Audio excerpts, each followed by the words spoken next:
is going on, guys? How is everybody? Whoa, whoa, whoa! What is happening?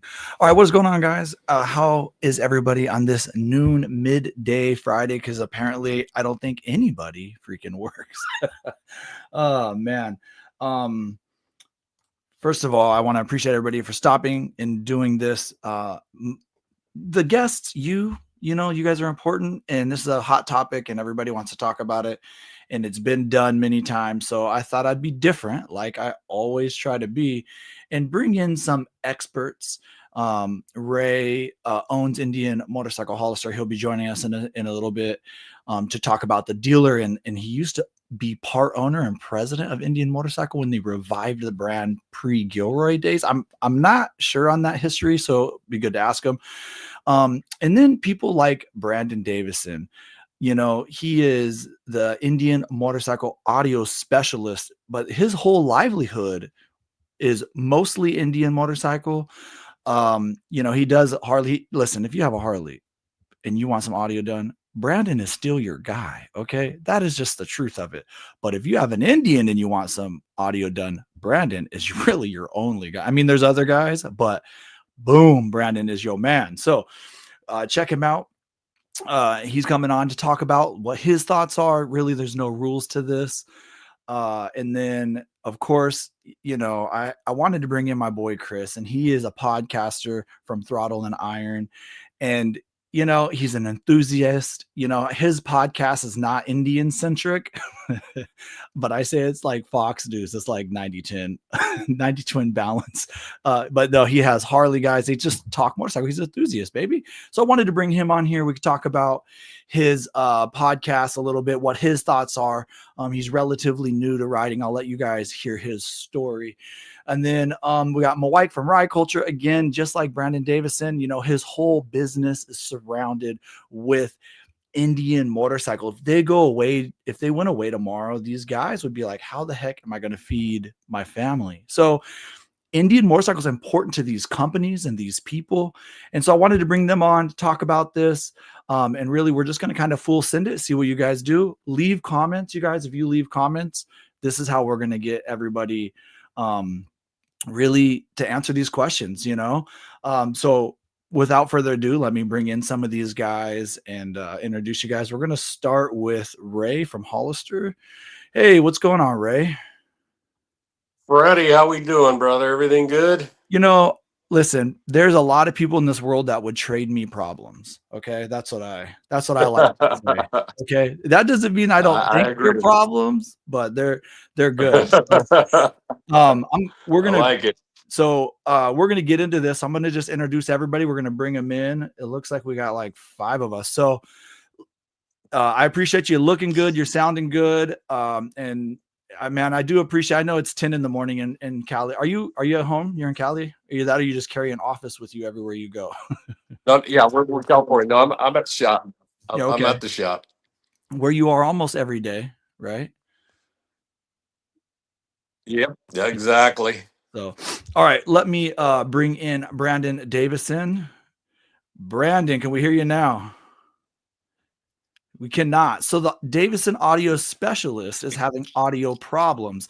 If this isn't ironic, you know, he's more about okay, he's more about speakers than microphones. Leave me to the microphones, baby. Well, while Brandon works on that, I'm going to bring in my boy Mike. There's only one way to say his name.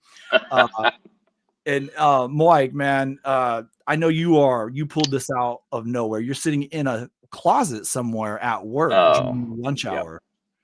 Yeah, something like that. So we got Mike in the house from Ride Culture. We're going to talk a little bit. And if anybody needs to go, I'll invite everybody to go, you know, when you need to go. And then real quick, we're going to bring in Chris, which you guys will not believe what he's doing. And I'm going to congratulate him right now. All right, Chris is in the house, man. Hey, congratulations. If you look around, man, Chris, what are you doing? What are you doing? My wife's buying this Can-Am, man. She does. She went to 2 wheels to 3 wheels, so it's pretty good. Well, you know, actually, a lot of your guys' trips lately, she's been taking the Jeep. So I feel like she went from 4 wheels to 3 wheels, actually. You're probably right. She did ride that Falcon too much. And we're taking it away right now, getting it all cleaned up. And we went 4 hours. I thought this podcast was going to be a little bit later today, but you told me last night it's going to be at noon. I said, I'll make it work. So Well, I got dinner plans. Okay, I don't know what to tell you. I got dinner plans, guys. But you guys are awesome. And then one more time, let's see if we can get the Davison Audio speaker specialist to join with the microphone. If it was anybody, it'd be me that messed up the microphone. Or me. So, real quick, I think. So Ray, man, first of all, Ray, I like to build bridges. I like to connect amazing people and companies with each other. So I just wanted to say, Ray and Brandon. You're cutting out really bad, Freddie. We can't hear you. Oh, really? I can hear you. I can hear. Yeah. Yep, loud and clear on this side. Yeah, perfect. Ray, can you hear me? You're cutting out, Fred. I can't hear you over here. Hey, do you want to get back in because everybody else can hear? Maybe it's your connection. Maybe. I can hear you perfect. Yeah, you're cutting out. I can't hear anything you're saying, Freddie. You're really distorted. Oh no! All right, let's see if we could do this. I would say maybe he can't hear you at all. Can you hear us? Let me leave. Let me leave, and I'll try to get back in. Perfect, freaking master. So, all right, guys, we're back. But I was going to say, a lot of these guys, Brandon Davison, you've been a huge supporter of me. We've been doing a lot of stuff, and you've taught me a lot. You are an industry expert. I've said that, right? You and Mike are industry experts. Mike does have an interesting, different stack than everybody else because he used to work for Polaris. So you kind of spun off your own company too, bruh. All right, who wants to go for? I'll tell you what, Brandon has been biting at the bit, in my opinion. Okay, Brandon. Now that your microphone's working, Ray, let's see if we can get Ray in, and then we'll get into opinions. What is going on, Ray? Can you hear me now? I feel like this is gonna be a Verizon commercial. Yeah, or else. I'm wondering now. All right, so we're gonna take him out. All right, so without further ado, everybody knows that Polaris has spun off the company Indian Motorcycle with the help of Carolwood LP, I think it is. And Brandon, listen, if Indian Motorcycle went away and they just disappeared tomorrow, bro, you'd be like, I guess I'm just doing audio on Harleys, but you'd have to feed your family, right? I mean, tell me your thoughts. What were your initial thoughts? There has to be nervousness, but I don't know. Tell me what you think, man.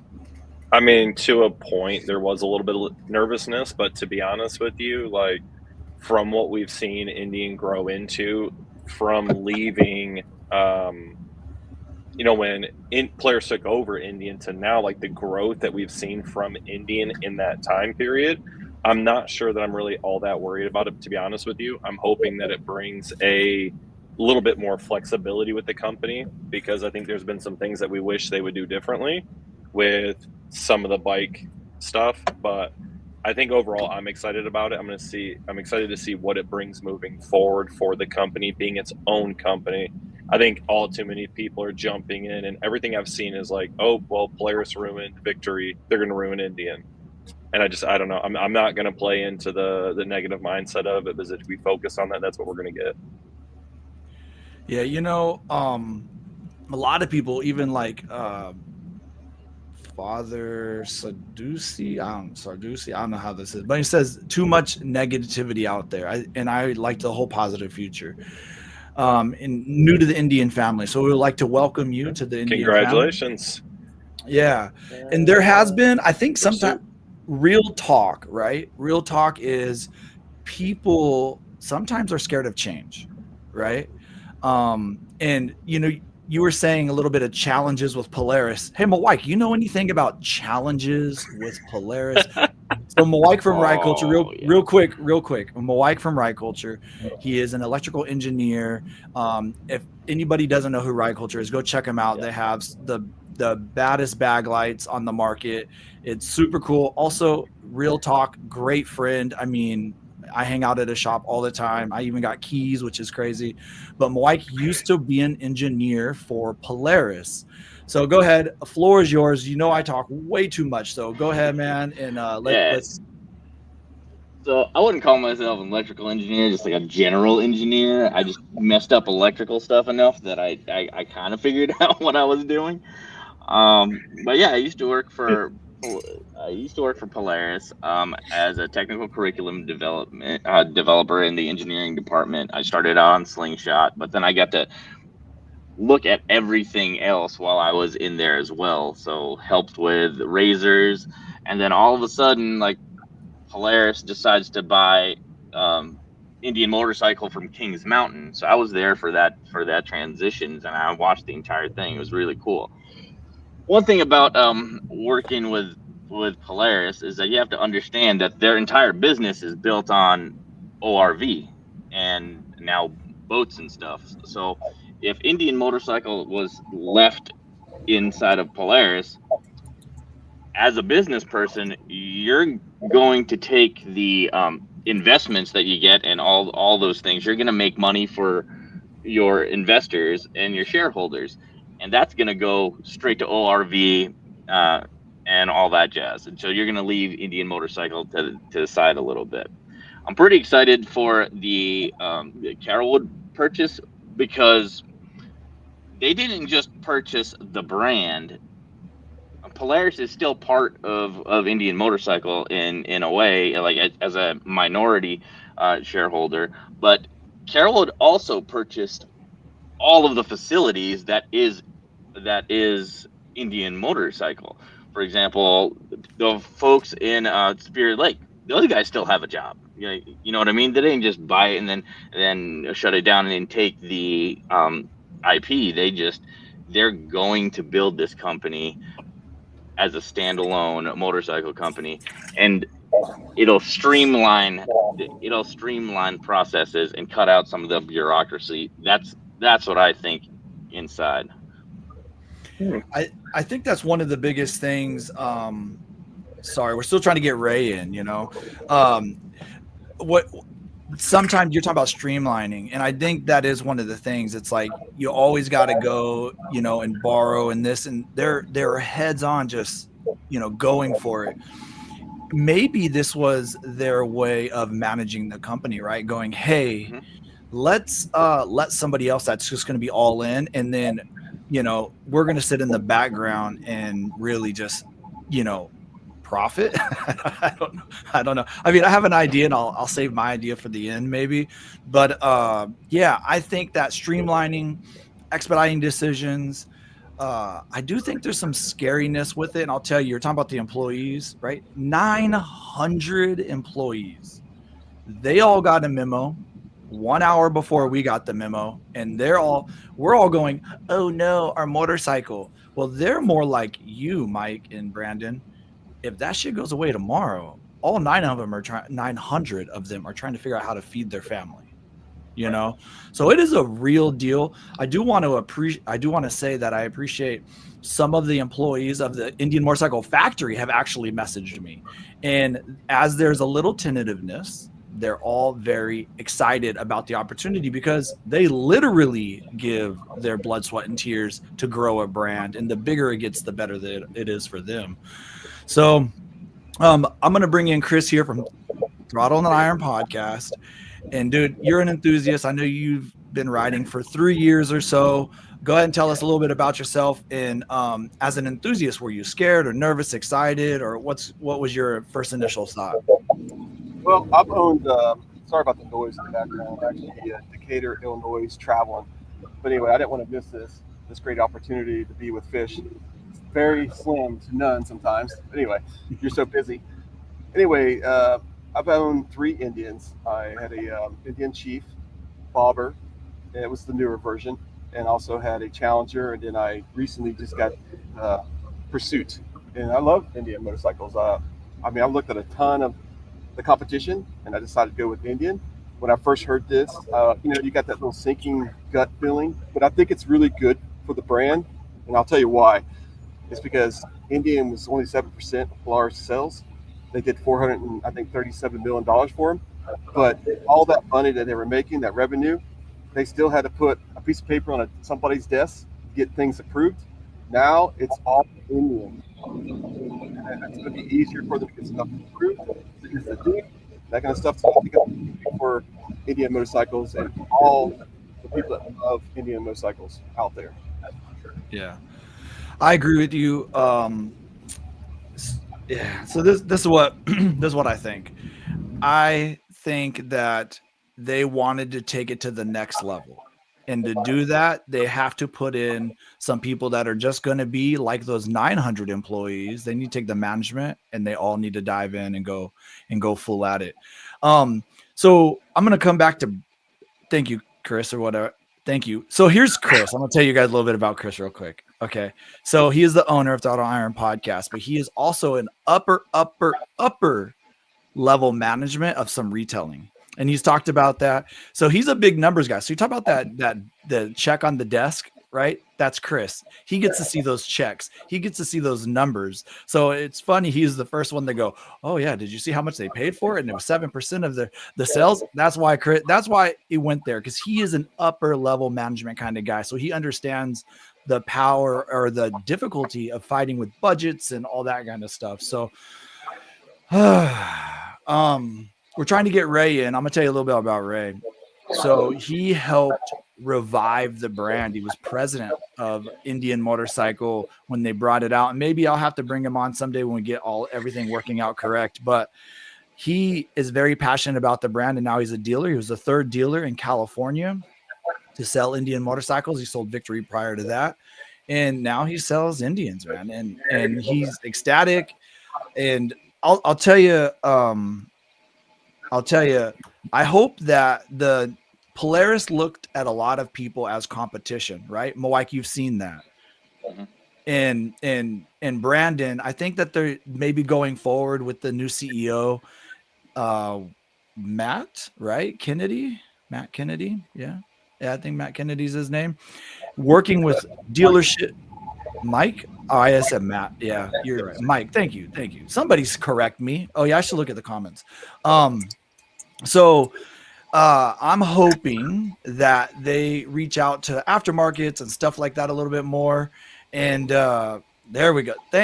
Hey, speaking of people I know from Indian Motorcycle, Mike, that's right, Matt. Listen, I got a best friend, and he spells his name wrong, correct, Mike? It's a little wrong. All right. So Brandon, what are some of your hopes, my man? What are some of your hopes? Moving forward, I mean, so my biggest thing has been what's frustrated me looking at Indian on a very small scale is the elite line. I love the elites. I love the paint schemes, but what I don't like about it is that it's just usually like the generic off-the-shelf accessories that Indian has. You know what I mean? It's like, what really makes those bikes stand out? And then, like Fred, you already know you have the front wheel off of an elite. Why is every single year not a different wheel or that one wheel carried on? Some years are not. Kevin's bike is powder coated a different color. I want to see something where it, like, the elites are the CVOs of Indians. Like, they really, really, really stand. They already do. But I really want to see that where they have some one-off. It's just not one off their catalog. It's, the elite series of accessories.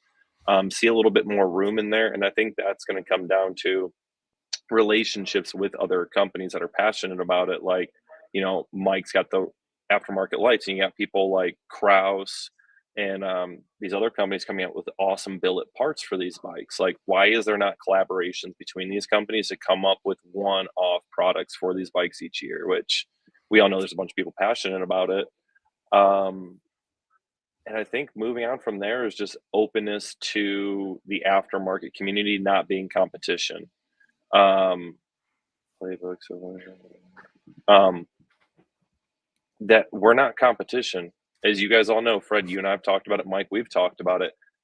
I have so many times talked to customers and been like, listen, you're not the customer for us. I'm not going to take your money. You're better off a power band. And in my opinion, the power band is a phenomenal audio system for factory. If you compare that to Harley's audio, it beats it. Now, the new Rockford system, they had a little bit of a revamp, but I do believe it's very comparable. So when it comes to aftermarkets, I'm not here to compete directly with Indian. I'm here to help.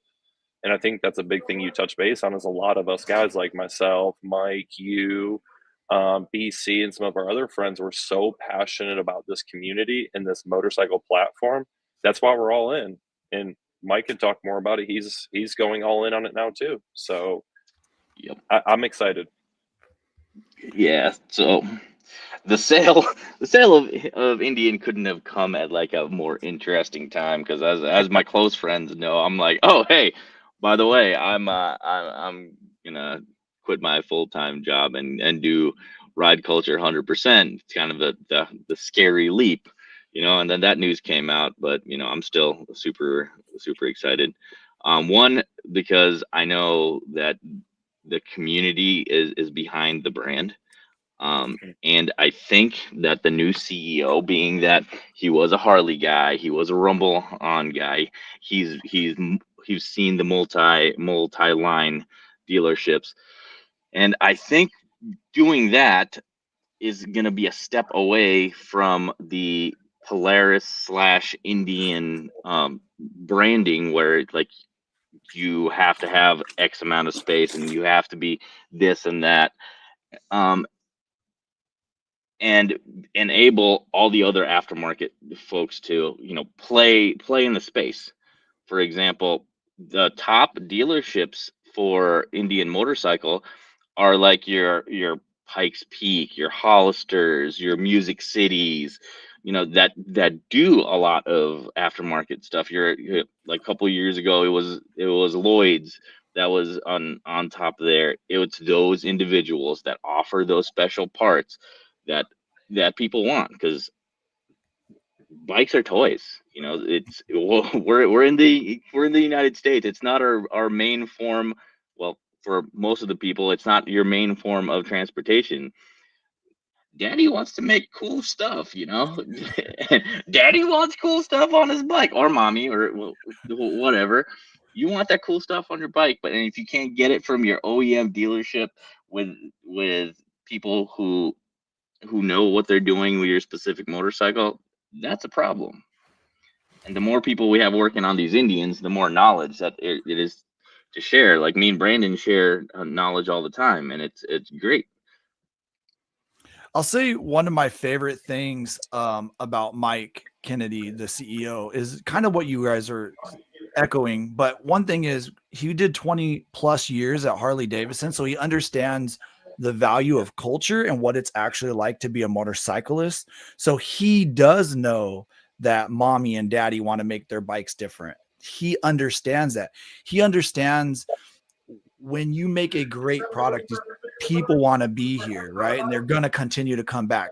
Then he also understands the value of aftermarket. And I believe that is probably true because, in performance, which is, we haven't even talked about that, right? I mean, working for Vance and Hines for all those years. By the way, he also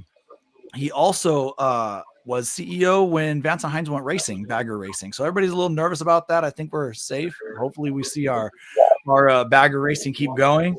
But I'm going to look at some of these real quick. There's people commenting, and I just want to say hello.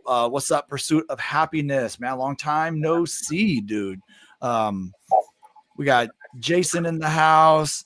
Our community is second to none. And I think one reason, because our community is so good, is somebody like Carolwood LP looks at that and they're looking at all kind of possibilities. What is the community, the purchase? Of course, they're looking at numbers and they want to make money.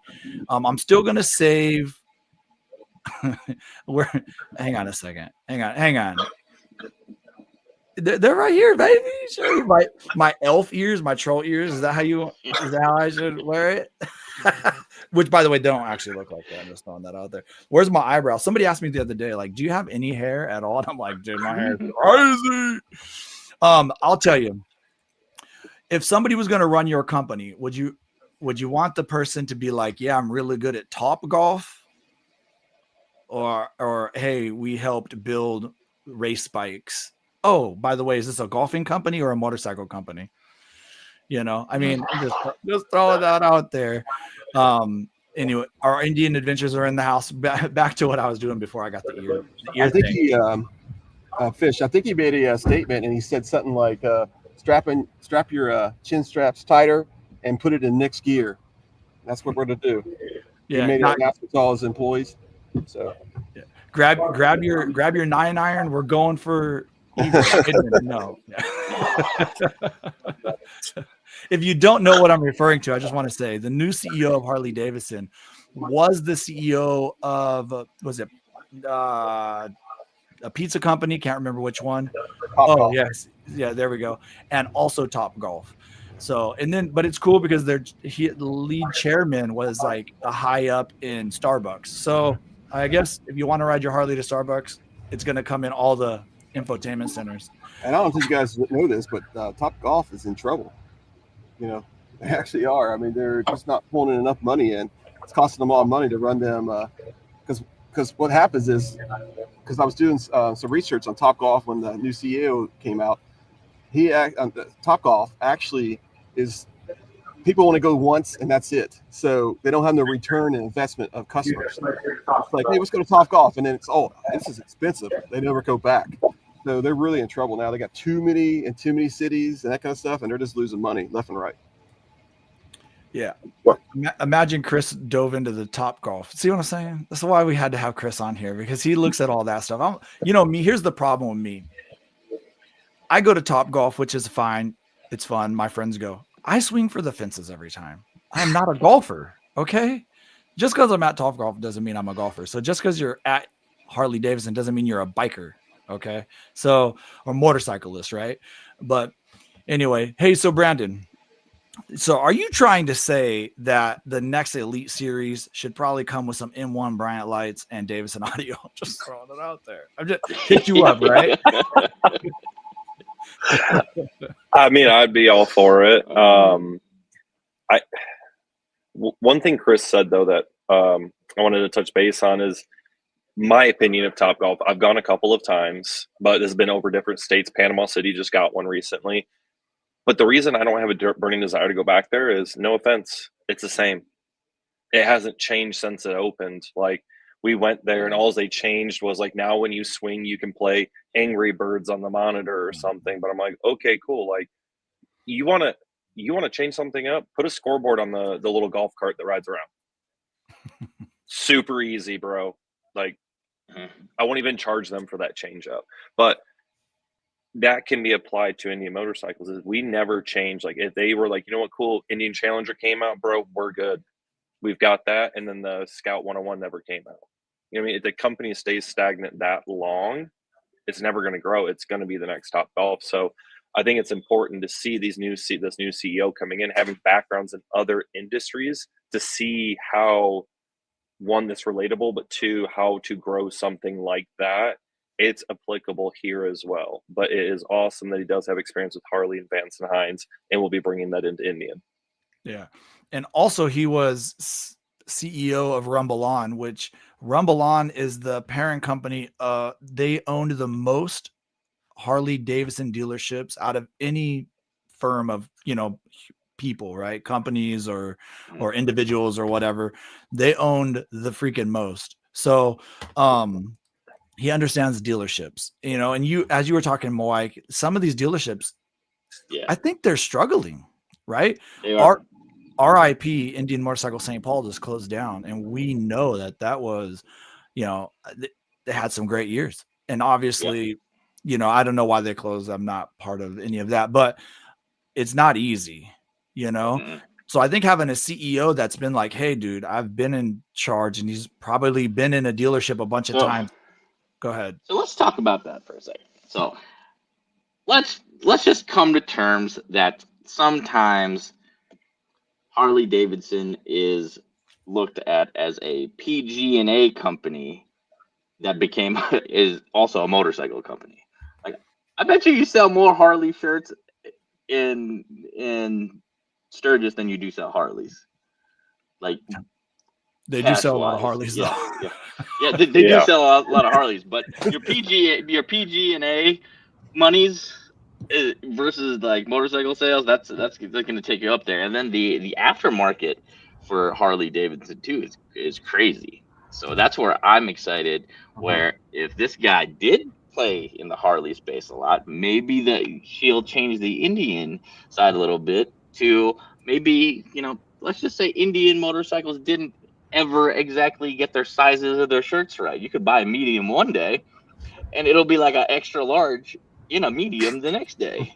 But You mean that had Harley's nothing? pretty consistent. Yeah, no, for sure. And I do agree with you. Like the other thing is women's apparel, right, Chris? Yeah. You're married, Mike's married, Brandon's married, I'm married.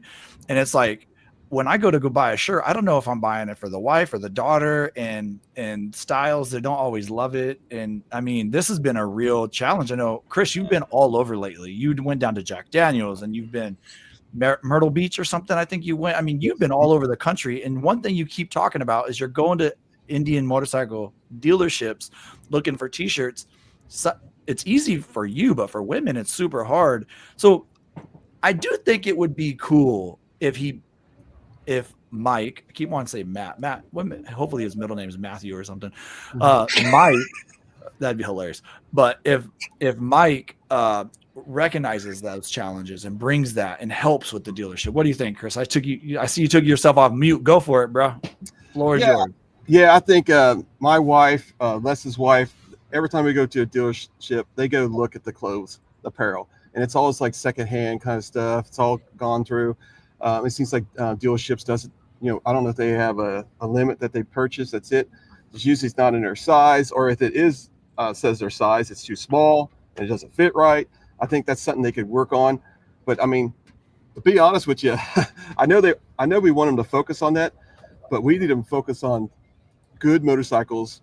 And the other thing is we need them to focus on the morale of the team in Indian. And the reason why I say that is because right now Harley Davidson is looking like, hey, Indian's had a couple good years. Let's poach some of these people. And they're going to feel some they're going to uneasy to work in there because everything's changing. You know how people are with people with change, right? They don't take it very well. That's true. So if there's any Indian employees watching this podcast, man, stay with this company. I think it's going to be great because the riders are going to support you. I mean, everybody I know is going to be supporting Indian. So let's don't make any mistakes. Let's keep it going. Keep the wheels rolling. Let's rock and roll. Yeah, I do. Oh, go ahead, Brandon. Before I say my next point, I'll save it up. Well, no, we're talking about dealerships, and the one thing that I have noticed over, buying the Challenger when it came out till now, like Mr. DeWerf, I'll let him butcher that, is talking about, when you've owned it that long, how many times have we seen on the forums, this dealership sucks, this one was great, this one's terrible, this one's terrible, this one screwed me over. Like, what I really hope to see in this merger moving forward too is maybe now that Indian's off on its own, they're able to have, a couple of people that's monitoring dealerships, monitoring to make sure that the brand's not getting tarnished. Because as you guys said, you can go to our Harley dealership. Usually I don't do a bunch there, but I've heard like the service is pretty consistent and you can get apparel for anything, dude. I've seen people with Harleys and they can go get apparel for their dog. You know what I mean? But Indian is struggling right now with even keeping a consistent dealership experience for the customers. And then also, like, we need an accountability when you have those dealerships. Indian needs to make it known, be like, hey, we've heard you, and this dealership's on a strike. And if it comes down to the dealerships not upholding the brand and upholding the customers, I'm sorry, chop them and go. Cut the fat, move on. So I want to just follow this up.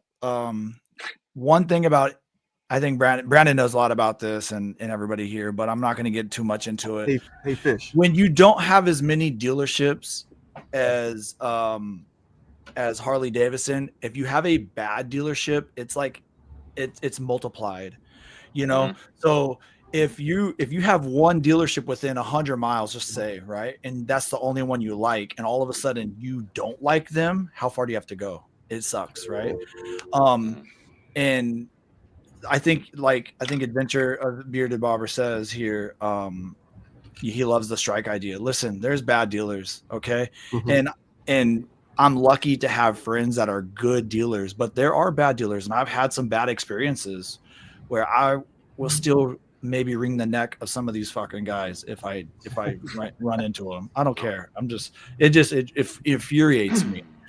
But you don't get gutted in the process. Hey, But I'll Fish. say I do want to say this, Fish, the filleted maybe. But here's the one thing. Harley Davidson, if you sell a bike MSRP over MSRP for Indian motorcycle, Harley profit margin is twice what Indians is. Yeah. Right. So that gives them a really big headway. Now, some of that is because they use crappy things and they depend on Mowaik's ride culture to upgrade the lights and, whoever legends to get better suspension, where Indian motorcycle comes right at it. Right. They have the Fox suspension and they got, was it KYB inverted front forks and whatever. They do really good stuff. So maybe that's where it is. I don't necessarily want them to be like, hey, let's come out with a lesser product and depend on the performance companies. I don't necessarily want that, but I would like them to work hand in hand. Yeah, I would. Yeah, I agree with that. I also, I'm really hoping that the new CEO sees the importance in training their technicians for the dealership experience, Yeah. due to the fact that there are some dealerships out there that don't know how to service the current Indian motorcycle immediately, because most of Polaris's training was online. They used to have an MSD program, but they cut that out. Right. So getting experience with these motorcycles, because as you know, you can have some stuff come off the production line and you're going to have that one freaking weird gremlin that an inexperienced tech or a technician that doesn't have that experience with motorcycles won't know how to fix. And then all of a sudden you've got a customer with a bike there that's sitting for 30 days. Mm-hmm. Yeah, we can't have that. I would like to see them do the MIT program or something like that, right? Or even the MSD program. What is Bring it? that back. MSD, Master Service Dealer. They used to have that program, and it was great. Isn't there a school? There's schools around the country. MTI. MTI. Yeah, and UTI as well. Yeah. So that would be great. Or even what if they did it right here in Minnesota and they just fly people in, right? And it's almost like an Indian motorcycle only. Also, you could add at Spirit Lake. There's no room left at Spirit Lake, bro. All right. Okay. Build a building next to it. So I do want to say one thing. So everybody's super nervous about things. One thing about, and Mike, this is why I needed experts in here. You can start correcting me where I get this part wrong. Some people are super nervous about going forward. But the one thing about Polaris is they're always planning 3 to 5 years in advance. So the 2026 models, by the way, I can tell you, actually, I think they made it public, kind of. If not, I'm going to break some news to you guys. They plan 3 to 5 years in advance. Yep. And so the 2026 models, they're already ready. By the way, they're releasing November 4th, 2025. Boom. I don't know if anybody heard that, but I'm going to pretend like I just dropped that. Dude, I got the shit. But so 2026, they're here. They're dropping. No matter what, they're dropping on November 4th, right there. And then 2027, they're probably ready. They probably already have made some 27s and they got them rolling around. They're not at my house. Hey, Mike, I'm looking at you, bro. Right here. I need a 20. I thought it was Matt. Yeah, it's Mike Matthew Kennedy the third. I want to hear. Chris was trying to jump in there when we were talking about dealerships. I want to see what his perspective or thought was on that when he was trying to jump in on there. Okay, yeah, my bad. Go ahead, I'll come right back to that. But go ahead, Chris. Yeah. All right. So I think some of the dealerships had a bad taste for Polaris because they had to have slingshots on the floor all the time, and they just don't sell like Indian motorcycles. Has inventory they have in there all the time. They are not required to have them anymore. So it's just Indian motorcycles. That's what's great about this deal. Also, some of these dealerships will have a happier face with Indian instead of Polaris. So it's a good thing because now, I mean, my wife's here buying this, Spider. They sell 30 to 1. And now they can hear these dealerships can have Spiders and Indian in the same place. So which is pretty cool. Yeah. I hope they make it a little easier. Mike, their floor plans. One thing about is not all markets are the same. Hey, right. Dave, is there any slingshots in Florida, Brandon? I mean, they That's a Yeah, great there is. area for slingshots. Slingshots in Minnesota, probably not a great thing. Also goes with pursuits versus FTRs versus scout, right? Mhm. Some markets sell way better. So why do you can have, they want to push the heavyweight per se.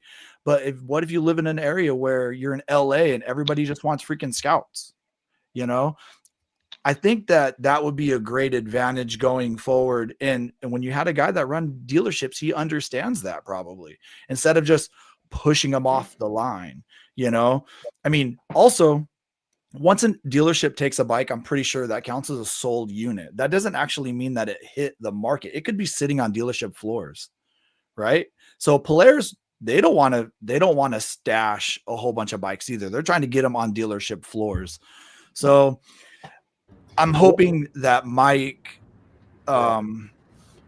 takes some of these opportunities, and listens to the dealers, and maybe there's room for improvement there. Hey, one other thing, Fred and team here. How do you guys feel about the mega dealers compared to like a couple bike dealers? I'm saying Indian, Yamaha, maybe one more, or the mega bikes dealers, because there's a lot of them out there.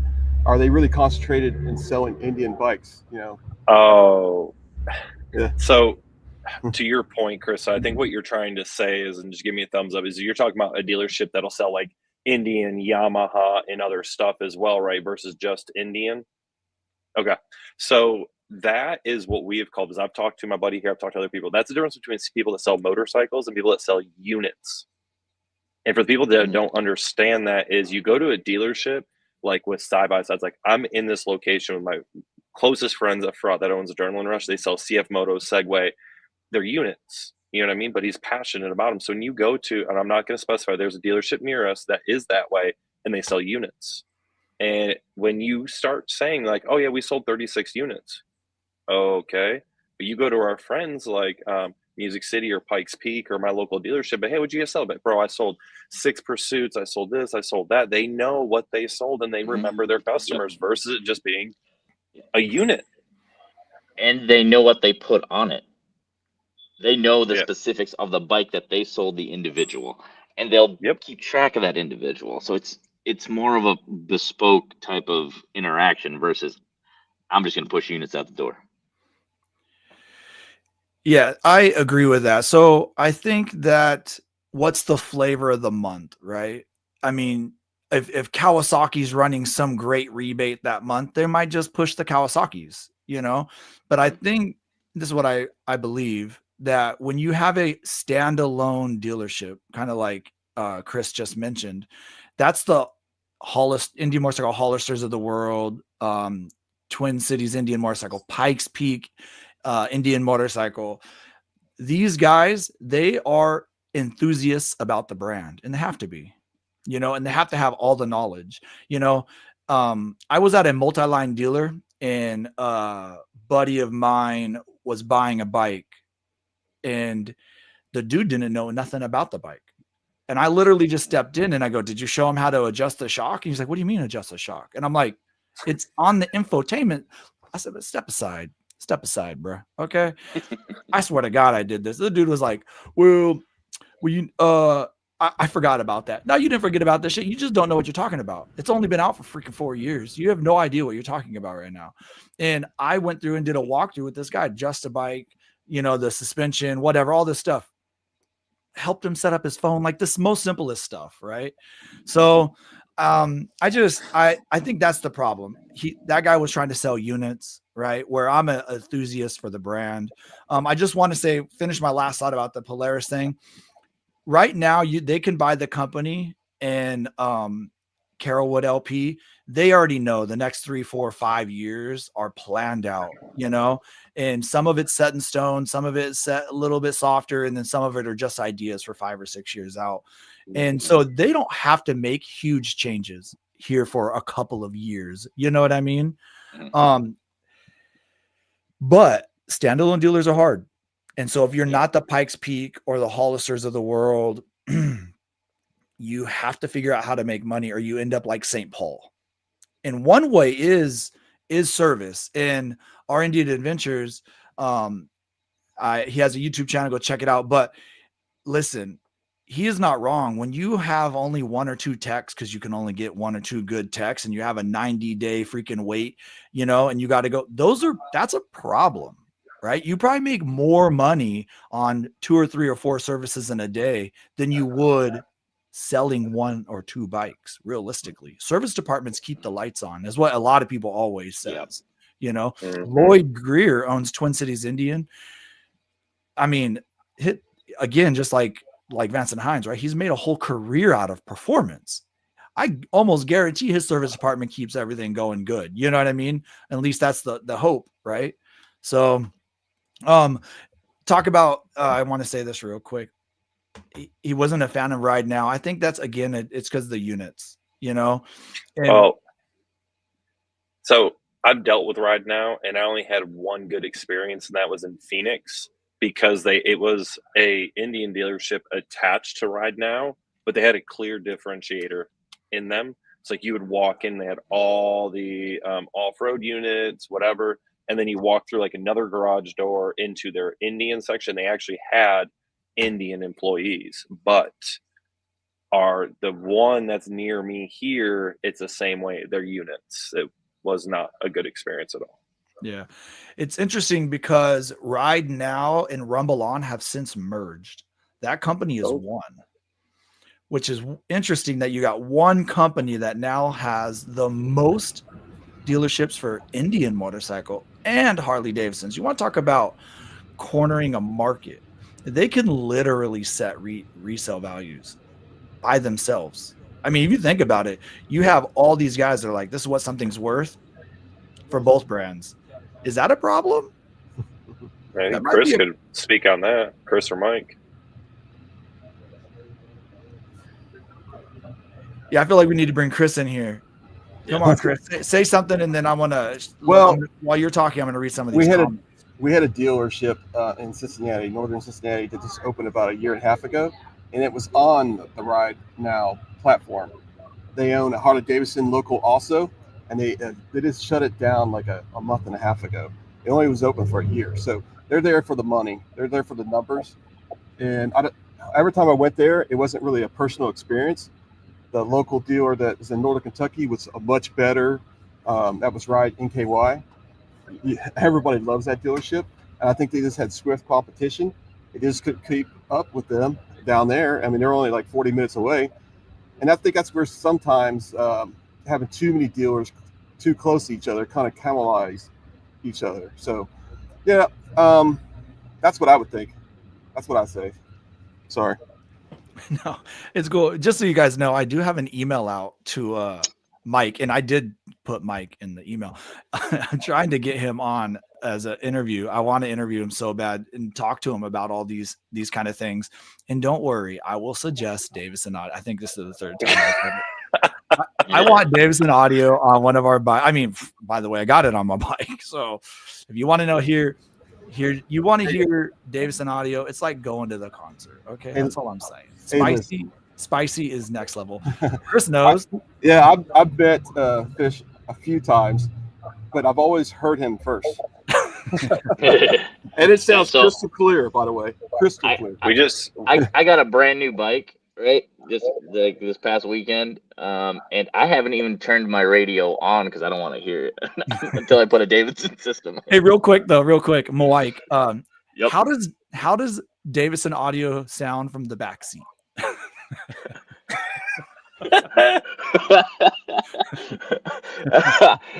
It sounds really good, actually. It really sounds really good. How's the back massage from the back? Yeah, I was gonna say it's great sound in a back massager.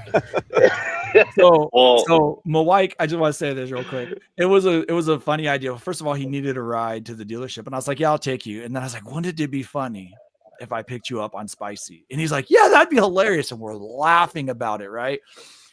And then I pick him up, and it's a great idea. It was a great idea. It's hilarious. We're laughing. It was fun. And then the cameras rolled off, and it was me just giving Mike a ride 45 minutes. Hey, I know Chris, who actually is our Indian Adventures, has Davison Audio. Also, Chris Marty. They were both down at Jack Daniels. I think Chris Marty actually had his plan. Yep. And I was like, almost a block away, and I heard it crystal clear. And I had to follow the sound, and I said, "Holy cow, this is your bike?" I said, "Damn, this thing's good." And he installed it himself, so it's easy to install too, by the way. Hang on, I'm gonna shout out Chris for a second. Or not Chris, R&D Adventures. Wait. His name's Chris too. Oh shit. Okay, you guys are confusing me. I'm gonna start calling you guys Matt. So You're Matt. yeah, he has Davison Audio on his Springfield, Brandon, R&D Adventures. Yep. So I mean, by the way, I'll be seeing you soon. I'm so freaking excited. But anyway, more Springfield content coming soon. I promise. Stuff's in the mail. I got all confirmed yesterday, so I'm so excited. But yeah, it's fun times, you guys, and I always appreciate everybody.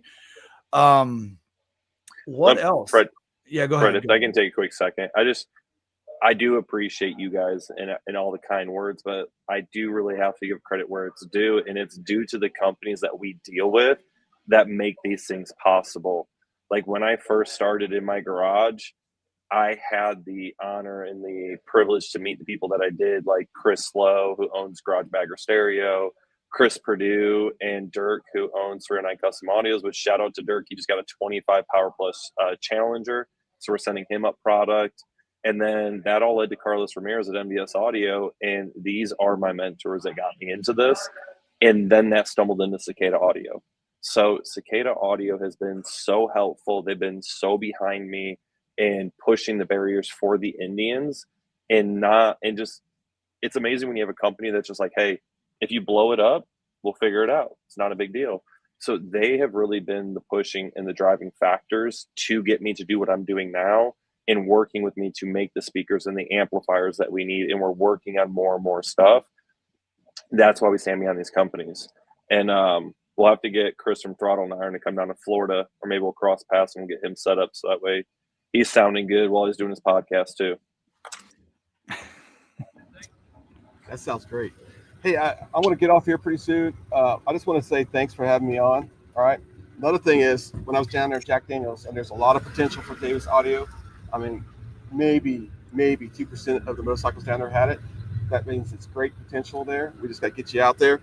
The other thing is Mike. I always brag on this guy, his lights and everything else. I actually went down there, Chattanooga, and they had him on the freaking sales floor, which I was taking a picture of. I should have sent you a picture.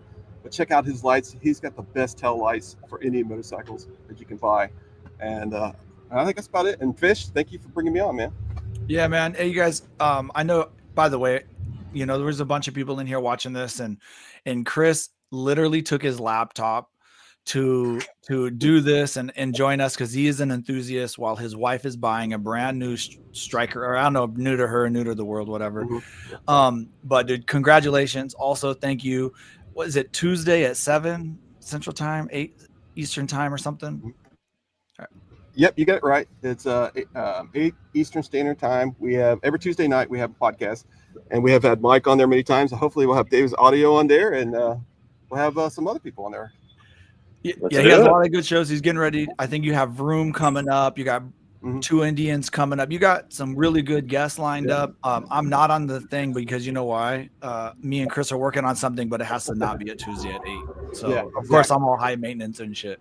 So I can let you go. I'm not ready to get off quite yet. I'd like to go through some of these comments and go through that, but I do appreciate you coming on. I know you really stopped the show, and that means a lot to me.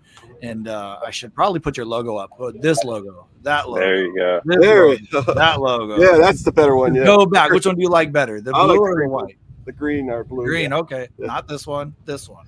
Not this one. This one. So you guys make sure to check them out, guys. And I mean, by the way, everybody that's here in the description below is their links to either their YouTube channel or their websites. Go check them out. Kind of backbone a little bit of what Davison Audio is. To do this kind of stuff, it takes a good community. So, and Chris is a part of that community. And I have met the Cicada Audio guys. They have supported me on things. And so, all right, Chris, man, I'll let you go. I know you got to go. Please do a freaking burnout on that Riker. All right. And collaborate it with all of us. We'll happily share it. My wife's saying, I know who's important. Yeah, it is fish. Ah. You guys have All a right. good one. All right, man. Thank you. Yeah. But yeah, Chris is a good guy. If you guys haven't checked him out, check him out. So, but Brandon, yeah, it does take a community, right? And you named all your audio community. I have met in VS and I have met Cicada, and I've had a great time. By the way, I'm not going to sit here and go down the list of things I got going on next year, but I usually will make it to Mississippi for the audio event. Yep. Wayne at Audio Solutions and Accessories, him and his wife. Amazing people. Amazing people. And Cicada's there and Brandon's there. And dude, all right, we can't glance over the Mississippi trip because our boy Kev is probably the craziest dude that I know because we do his elite. So first off, I got so much hate back on his elite. It was ridiculous because we molested an elite. Okay, cool, whatever. But tell me how we do this. You guys go back home and that fob, because that was what, Christmas. I guess we're down here just before Christmas. yeah. And theirs is what, January, March, I do believe. Yeah. It's Wait. is this event? I think it's Because April. I feel like it Well, was. you guys still had snow though. He rode Yeah. in snow. Yeah. Dude, Yeah, it could snow so this- tomorrow. Okay. Yeah, this dude rides from Wisconsin down to Mississippi, sending us pictures like, yeah, I rode through snow. And this guy shows up with his pack on the back. He's got like 6 layers on. His bags are stuffed. He's like, I rode the whole way. Like, dude, you're crazy. So, love you, Kevin. Go ahead, Mike. And then I'll say. I'm just laughing at that, like thinking about Kevin.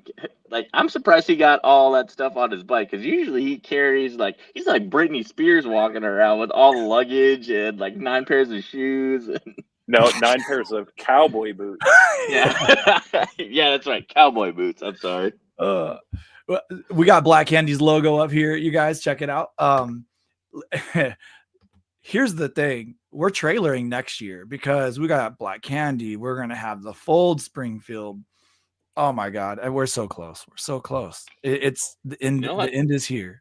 And I'm going to make it to that because I don't have a full-time job after. Hey, fucker. You have a full-time job. Like, yeah, you do now. I do now. We got work to Jesus. do. Hey, true talk, Mike. Did I not talk to you yesterday? And you and I were already establishing when I can be in the shop to help you. Yep. Okay. That's true. Listen, Irish people used to be slaves too. Okay. I work for free. You don't even understand. Ask Indian Motorcycle if I work for free. Okay. Hey, man, I do so much free stuff. It's not even funny. According to the history books, we built a railroad together, bro. Hey, Bob's in here from BC Customs. I just want to go through some of this stuff real quick. By the way, I did send Bob a link. I don't know if you got that or not, boy. Maybe you did.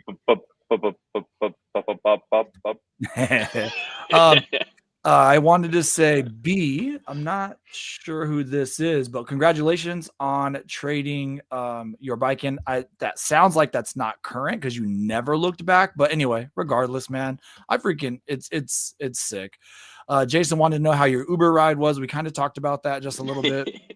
Uber ride was excellent. 5 stars. 5 stars. Jason said it is like being at the concert. I have had more dance parties with Minnow. By the way, funny thing, I don't really listen to music unless I'm on my motorcycle. Isn't that crazy? I'm not a music guy. I'm like talking and whatever. Aaron says, been good conversation. Hey guys, this is our opportunity. We still got quite a few people in here. I would love for some quick comments. I do appreciate everybody's comments and thumbs up so we can share it. I'm going to say this. Bob's at work. That better be doing levers. Okay. Well, that better be the fucking paint booth, bro. I'm still at work and I got to get out of here. Yeah, you're out here. Thanks for having me, Fish. Hey, man. I'll see you soon. Okay. Good seeing you, Brandon. Good seeing you, bro. Love you long time. We'll see y'all later. Bye. Oh man. Well, I've got a few more minutes if you do, dude. You got a few. I got a few more minutes. I'm good. I just want to say one thing is this is my anticipation. I think that do this. I think that'll look better. Is that better? Oh, there's just 3 of us now. Me, you, and Troy Herfoss. Oh man. I think that the end goal to this would probably be for Carol Wood. Actually, I gotta make this smaller. There we go. I do think that Carol Wood probably wants to take this public. I think that would be the end goal, and that's probably why Polaris was like, "Hey, I'm gonna hold tight." Oh, Brian's in here. Thanks, man. I appreciate you guys. Hey, we'll stick around a little longer. We got a little bit of time. But that's what I think. I don't know if I'm literally just speculating. I don't know anything, but wouldn't that be amazing? Indian motorcycle to end in the end, like go forward 4, 5, 6, 8 more years, and they're a public Indian motorcycle public now. You know, maybe all those 900 employees that got stressed the hell out over lunch on Monday, maybe they get a little ownership stake, you know, like that way you can do employee owned kind of situation. And that's what I would like to see. If I got to pick it, by the way, I better I need some shares too. So I'd buy a share or two. I would, for I sure. can be like, I own Indian, baby. Brian, I think that's the biggest way to make money. I really think that is true. So I'm going to really quick. I don't know if you saw this, but Father says that I do audio as a side business. Nobody does Indian audio that I know of. If I ever get a customer who wants to upgrade, I'm going to go through you, Brandon. Yeah. Yeah. So we got to say, I want to talk about that. Yeah. Oh, okay. So that's another cool part about this Indian community is, as my mentor tells me, as Carlos says, he always says, I was the only one dumb enough to get into the Indians to do audio, because I'm going to tell every single shop owner and people, Indians are the hardest to do audio on for size restrictions, the way they go about it and everything. That's why we've tried to grow such a dealer network. But as Chris alluded to, Chris Marty did his system, but he, a good friend of mine, Fish, you met him, he owns Banff Audio up in Chicago. He helped him put the system in because he does some installs, and I have 309 on the other side of Illinois. We're growing this network to help people be able to, like, hey, I don't want to install, but I don't want to come down to Florida. They can go to these people to get it done, making sure that it's done, helps maintain the warranty that we offer. Yes, ride culture with you. And the crazy part is I have both of you guys, and then I have Corey Shockman up there. He's up in Andover. Great guy, super, super knowledgeable dude. I just can't thank the people that have come around enough to help me grow this and help the community get the audio that they want. And we're continuously evolving. And that's where having this tight-knit community that we've developed, and I'm hoping the Indian culture at corporate level, the employees, grows this where, like you said, myself and now Mike, this is what we're doing. This is, bringing home the bread, as you say, or the cheese, whatever it is. So Potato. we're super passionate. So we're super passionate about this, and that's why I was so excited about the new Power Plus platform. That's why we went and bought one, and then Mike copied me. I told him that. I was like, but hey, we both have the same bikes. It's beautiful. I love it because you made a post about this where, we actually go out and we buy our bikes. We have to buy these to develop new things. We go out and we buy equipment. We put stuff in there. We blow it up. We put it back in there, fix it. We move it around. And Indians changes in the platform has really helped to keep us evolving forward and creating something new and giving us new hurdles and difficulties to overcome to keep us curious and keep us wanting to do something new. Yeah. Listen, I actually enjoy it. I don't do it every day, right? Obviously, but I've had my hands elbow deep in, I don't know how many bikes. Pikes Peak does a lot of Davison audio installs. And every time I'm so there, does Music City. In Music City, by the way, great dealership. That's where Black Candy was purchased, Music City. They do a lot, but I've been elbows deep at Pikes Peak. I've been elbows deep at Ride Culture. I've actually had to do some stuff myself in my own house, a little bit of tweaks, and so I do enjoy it. It is not impossible. So hit up Brandon. He'll help you. The warranty he was referring to, I just want everybody to know, in case some Davison audio has been something has been on your mind. You offer a 2-year warranty when they buy the packages, but if a authorized installer installs it, you increase that to 3 years. Is that correct? Yes. Let me tell you, keep your boxes. Okay, keep your boxes. He laughs because I didn't. Keep your boxes in case you do something bad and something goes wrong. And dude, there's no person that stands by their products like Cicada and Brandon and you guys. I do highly recommend, like we said, Black Candy Road in Snow. Talk about torture testing your audio system. And you're like, hey, did you turn down that mid bass on the road? Probably not. Let's be honest. That's Brandon, or it's Kevin. Probably not. So, there's some people that don't agree with me. Aaron does not think that going public would be a good idea. I'm just gonna quick glance at this. Because BlackRock. See, here's my thought. You tell me if I'm wrong, Brandon. But if you start looking at who owns the most, it's like 5 people or companies own like 99% of all public traded things. But the thing is, you can really infuse liquid into those businesses when you want. That's one thing. Robert says, we don't know. It's M. Kennedy. We're just going to leave it at M. Kennedy. Has some real deep motorcycle relations back to 1989. It's a good CEO announcement, a deep motorcycle community, and I think it's going to could be a good deal. We agree. We definitely agree with you. This is an interesting. Carol Wood has never sold an asset, so they've acquired assets. Have never resold one. Did you? I don't know if you knew that, Brandon. I thought that was super. Mm-hmm. So this That's investment. interesting. They've never sold one. By the way, they started in 2014. So this is their 10th year. I thought that was a very interesting thing. So, a lot of times when these asset companies, everybody goes, oh, they're going to break it off and just make a bunch of profit and liquidate everything. And yeah. Also, everybody's saying, hey, do you think Polaris is going to bring Victory back? Dude, their whole factory just went away. There's no way they do that.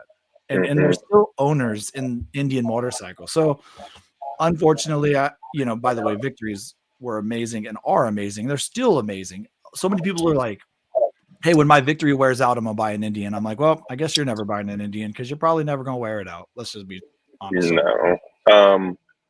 There was something I was going to touch base on that one. So also people need to understand too, that is, there you go. Mr. Moore, when you're ready, we're here, my man. With the separation too, is this like, I could not imagine players making the separation to allow Indian to grow just so they could bring Victory back and play with it again. Like they're probably, because people also have to understand, let's look at the off-road department. Let's look at the slingshot department. Like Polaris is up against Can-Am, Honda, Kawasaki, Yamaha that are constantly pushing the envelope for side-by-sides and off-road.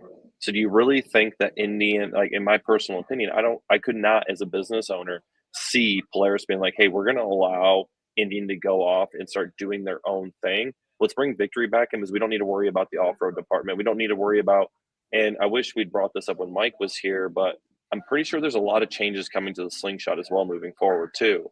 So they've got to be able to focus on those. Like, I don't know, Fish, how much you know about off-road, but supposedly Kawasaki's coming out with a side-by-side with an H2 engine in it. Like, yeah, exactly. Yeah, that'd be nuts.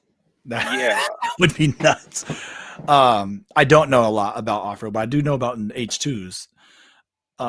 Yeah, and you might be right. They need to focus on their breadwinner too. Everybody has, and it's the same thing. Who said permission slips? Jason said no more permission slips needed with Polaris, right? You just go straight to the boss and they can make an alternate change.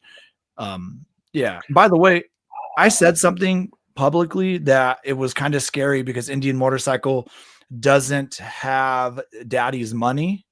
And I got to thinking about that. Okay, so Polaris is really rich and they have daddy's money, but whoever buys the people from daddy probably got some money too. So, like I probably should have rethought. They're probably pretty wealthy also. Let's be honest. Carol Wood probably got a couple dollars is all I'm saying. Yeah. And I do believe either you made a comment or I saw it. We got you, Bob. It's already up 254. What? Oh, the side by side. They're off right here. Yeah, so I was reading through the comments and somebody made a comment about how Mike, when he was owner of the, not Ride Now, but the other one, dealerships. Yeah, Rumble On. Yeah, that he worked for Rumble On.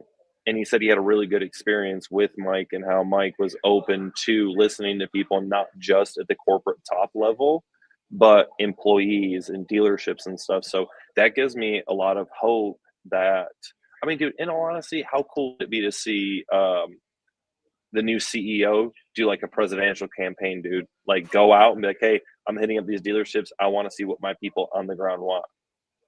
Yeah. I mean, hey, let us know.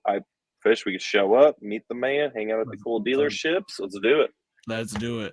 Real quick. Oh, this man. Yeah, he wants to shout out following up with MVS.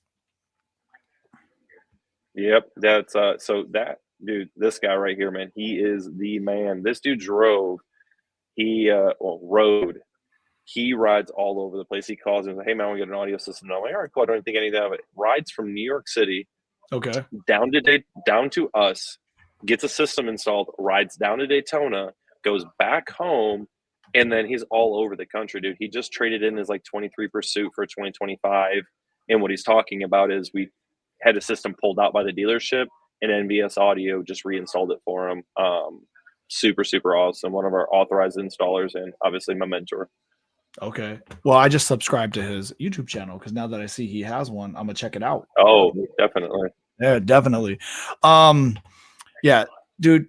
One thing about there's a lot of riders. A lot of people are riders. I just real quick. Adventures of the Bearded Bobber. He said it wasn't hard to install. It is not. If you're a little mechanically inclined, you can do it. By the way, there's a lot of how-to videos, and Brandon also answers the phone, which is crazy.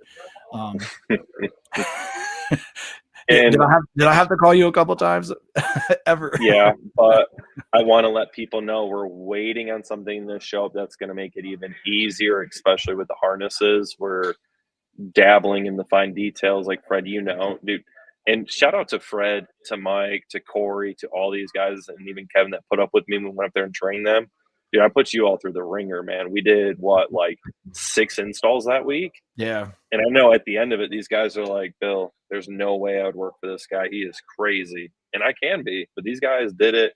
I have full confidence in ride culture. We got a big build coming up, but they know the attention to detail where one side of the bike is one color wire with different shrink tube, the other side's the other. We took that a step further with our new wiring harnesses that are going to be here next week.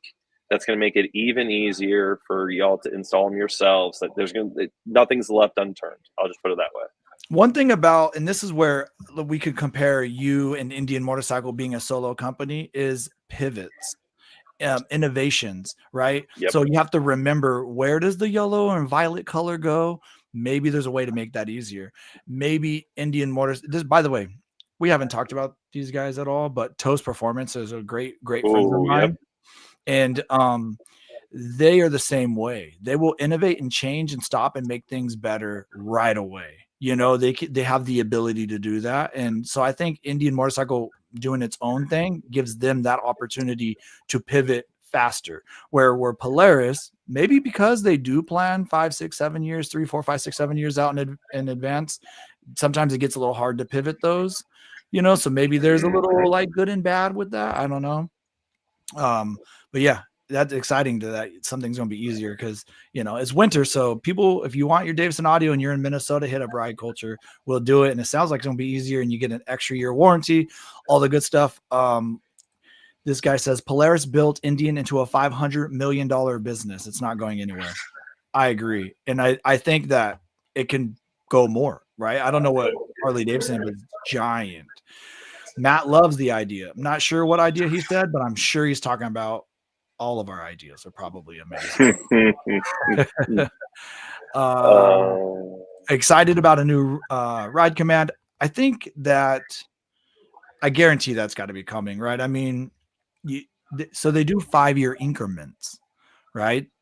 And now 2020, it's 2025. I don't know when one's coming, but they got to believe that something else is changing.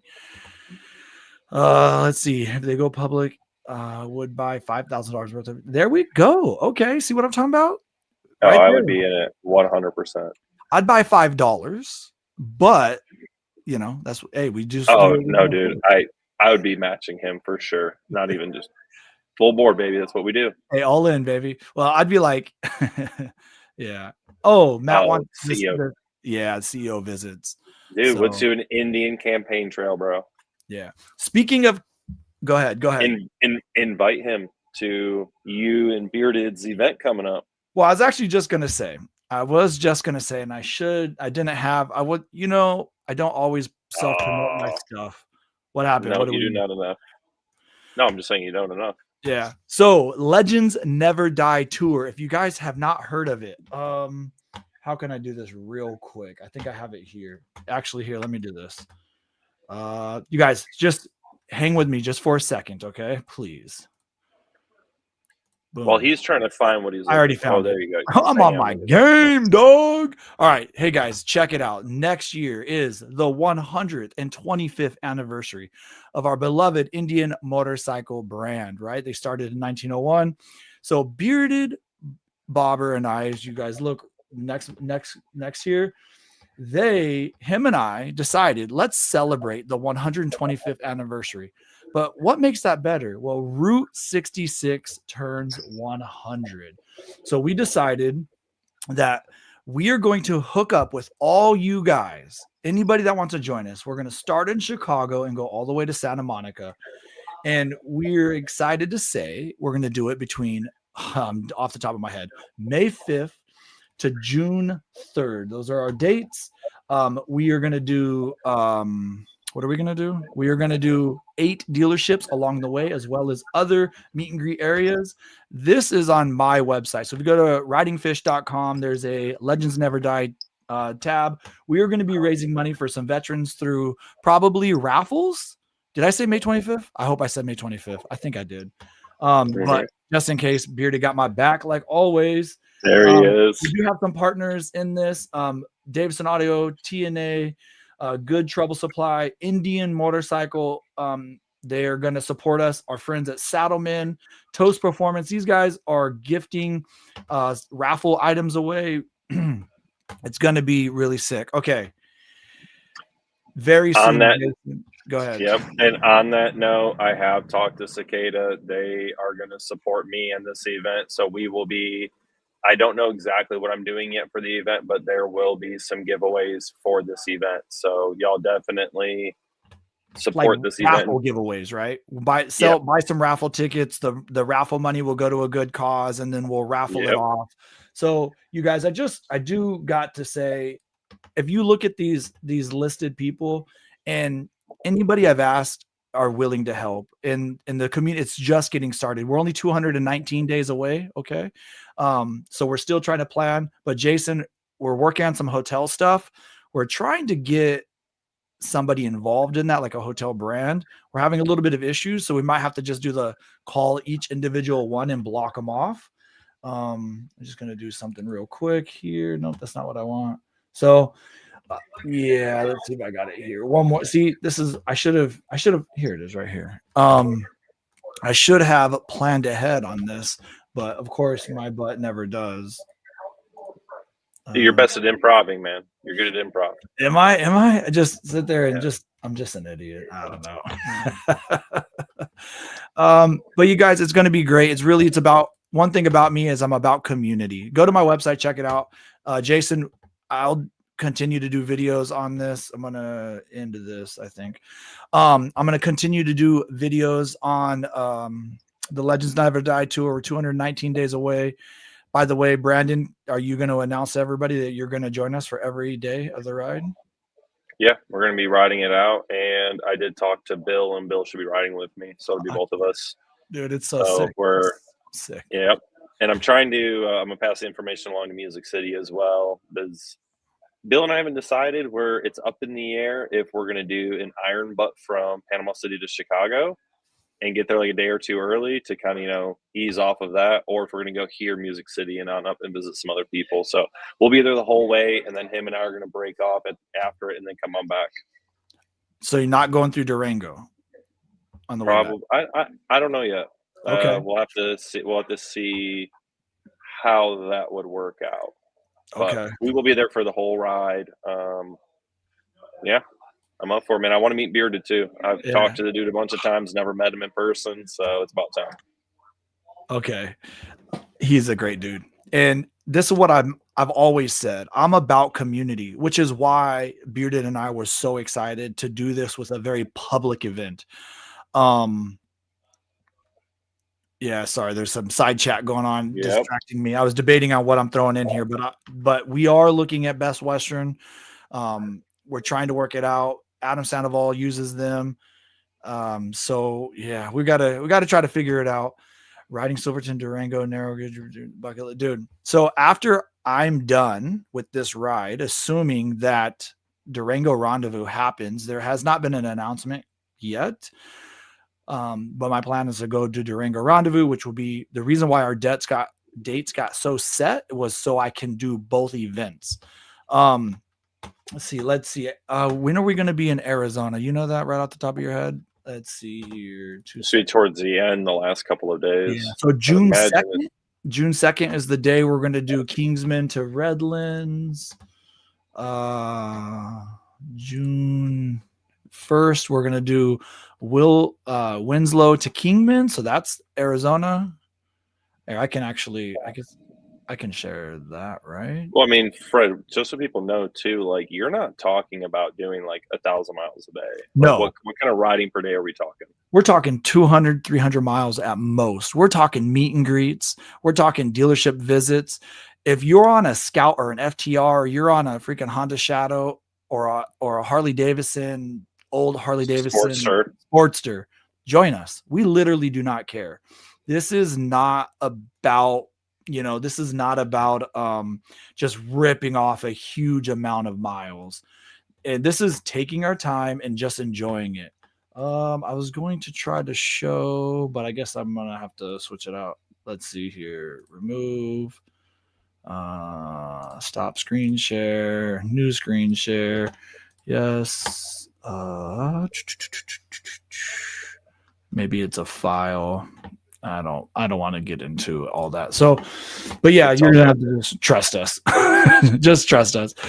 It's coming. All the dates are coming. We're trying to work with. You should do a map on Ride Command for this. That's a great idea, actually, Jason. We will. Yeah. We could probably do that. Yeah, I really want to preface on what you were just talking about, though. This is not just solely an Indian motorcycle ride. Yeah. Like, it's from what I've talked to you about. It doesn't matter what you ride. Just come on out. It's about the community. And that's what I love about all of us. Like, yeah, we have the banter, Harley, Indian, blah, blah, blah. But at the end of the day, we all ride. We want to enjoy the rides. Like, I work on all sorts of bikes because I'm passionate about the motorcycle. Yeah. So let's make this event huge and enjoyable and fun. Awesome. Yeah, exactly. How cool would it be for like 100 bikes, 125 bikes that just be cruising? By the way, this is not a ride. This is an event. So yes, Bearded and I will be strict on times. We're going to do kickstands up. You're more than welcome to join us. But say you want to sleep in, you know where our meet and greets are going to be. You know where we're going to end the next day. You understand that. You can go off on your own. You can ride with us. It's up to you. But we're going to be public. We're going to be very public. We're going to put the ride in Ride Command. I'm committing to that. You guys, it's going to be awesome. We're starting in Chicago. Join us. If you are in Arizona, Brad, join us. If your IMRG, talk to your IMRG. Indian Motorcycle should be helping with this. Obviously, right now, everything's on a pause, even in like the ambassador level. But talk to your guys' IMRG and freaking come meet us. Come hang out, days, 2, whatever. And yeah, buy some raffle tickets. We're not exactly sure all the veteran information yet and all the fun stuff, but we're going to do some fun stuff. And Davidson Audio, you're a part of it. BC Customs is a part of it. If you have never met Kevin, he's one of the greatest dudes ever. The rumor is, and we should say this, the Folds bike's going to do every mile. I was just throwing that out there. But also, he also wants Black Candy, so I don't know how he's going to ride 2 bikes. But oh man, true. But I am very excited. So Legends Never Die tour. Oh yeah, that's what I was gonna do is put up my. It doesn't freaking matter. It's not a big deal. Let me just keep Daveson audio up. Let's see. Ride command. My wife's calling me. Why is my wife calling me, bro? Hey, my wife, I'm busy, bro. I don't know. Let's see. Do I think ride command will continue to be offered? I think some form you have to have something. Yeah, I don't think that's going to change. Yeah. I think what people need to understand is this isn't going to be like a complete revamp of Indian. You don't buy a company and come in and say, clean slate, everything out the door, redoing it. You know what I mean? That doesn't make sense. No. Now there could be some changes, obviously, but you have to have some form of that, at this day and age. Mm-hmm. So, let's see real quick. Adam Sandoval. Yep. I'll reach out to Adam. Sometimes he's a hard man to get a hold of. Yeah. Jason wants to know if I have commitment issues. I do have huge commitment issues because I don't say, if I say I'm there, right? So, and especially when I'm already going to take 3 weeks off for the ride, I'm going to be committed to Mississippi. I'm already committed to that. I'm committed. I never commit to Sturgis, but it's a 1-day ride for me. So I always end up going. And then I'm committed to the Hope Rally, which is, if you don't know, go to hoperally.org, you guys. I know Ray wasn't able to join us, but I'm going to tell you this. He tried, right? He was on screen 2 or 3 times. He was in backstage 3 times trying to catch it all up. Him and I are going to do something. If you are on the West, Hope Rally, it is a great cause. They raise money for ovarian cancer and prostate cancer. Ray is a survivor. I don't need to tell his whole story because it's his story, but he's a survivor of this. So he raises money. They give away a motorcycle every year. This year I was there. It takes place in Lake Tahoe area. So I flew into Reno, but I would suggest if you can ride to it. I flew in and used a demo bike for 3 days. It was freaking fabulous riding. I've never been in that area. Lake Tahoe is beautiful, but they literally gave a motorcycle away. I got to witness a guy's raffle ticket be pulled out, and just the excitement of winning a pretty custom, not going to lie, pretty custom Roadmaster was pretty amazing. So the raffle tickets are available if you go or not. You don't have to be present to win. So that's something to look into. But I am committed to that one next year, Mississippi next year, and then the Legends Never Die tour, baby. Those are my big ones. Legends Never Die first and foremost. But yeah, I mean, Mississippi's before that. I just don't know how I pull it off. My regular boss doesn't love me. I'm gonna tell you guys right now. Let's see. Anything? Do you have any announcements or whatever you want to make? You have an event coming up actually in like 3 days, 4 or 5 days, or 6 days. No, it's next Saturday. We're going to be. We have Thunder Beach next week, starting on Wednesday to Sunday. So we'll obviously be here at the shop. I've got a couple of customers that reach out that come down for the event. But Saturday, we're going to be set up here at the shop 10 to 2. We're going to do free food, audio demos, hanging out with customers, audio tuning, and we're going to give away some product, like I said, of speakers and an amplifier for some people to win. So definitely come on out, hang out with us. We love to have a good time. And next year, we are going to plan a bigger event, or maybe even the end of this year. We'll figure that out. It's a lot of things coming out. Yeah. Man, I was working real hard to try to get to that event, but I can only get down to Florida one more time this year. Oh, I know. Okay. We're trying. By the way, that thing did hit the mail. Like 100%. It's in the mail going to you. 100%. Okay. So, okay. No. We're talking Folds of Honor Springfield code words right here. Yeah. Kevin's. I was thinking, I was like, what are you talking about? But now you know. By the way, our boy Corey Schockman says he will Uber me to Mississippi. I'm just saying that, might have to take you up on it. Okay. I might have to. Let's see. Oh, hang on. This is actually a second time I think somebody's talked about this. Yeah. Indian needs a lightweight, high-powered 750C adventure bike that can be how do you say that word? Homologated. Homologated. I think we're just stuck on the homo part. Homologated into a 750 twin trap flat. Well, isn't Would that be FTR? Yeah, but that was 1200. So maybe if you do a 750, it's smaller, and then you can race it. I think that's the biggest reason why they took the FTR out of that flat track series. Hey, Mike, if you know more about this, comment real quick. We'll talk about it. I think that's why they took it out. I would love an adventure bike. Here's the thing. I bought my FTR and I tried to make it an adventure bike. And then I realized I had to ride like almost 2 hours before I got anywhere that was just not a gravel road. There was in Minnesota, there's no, like, you can't take your two wheels on trails and stuff. You can only take your side-by-sides, which is so freaking weird. Cause I was like, oh, there's a bunch of side-by-side trails. I'm going to go ride my FTR on the side-by-side trails. And then they're like, no, you can't take two wheels on that. I thought that was crazy. Yeah, it's insane. So there's some rules. That's one reason why I had to get rid of my FTR. But it's funny he brings that up, because I just had a good buddy of mine that does my marketing stuff, good friend of mine. He sent me a picture. He does overlanding now because he's in Tennessee, and Harley set up there with their Pan Americas. Mm-hmm. And he's like, man, when's Indy going to do something? And I'm like, I honestly would like it too, to see not an FTR, but a Pan America style bike. An actual true adventure. A true adventure. Yes. Yeah. Yes. GS. There are two wheels only trails too. Yeah, but close to our house, Jason? I don't know. You're probably right. I was so bummed out. I had to bail on that one.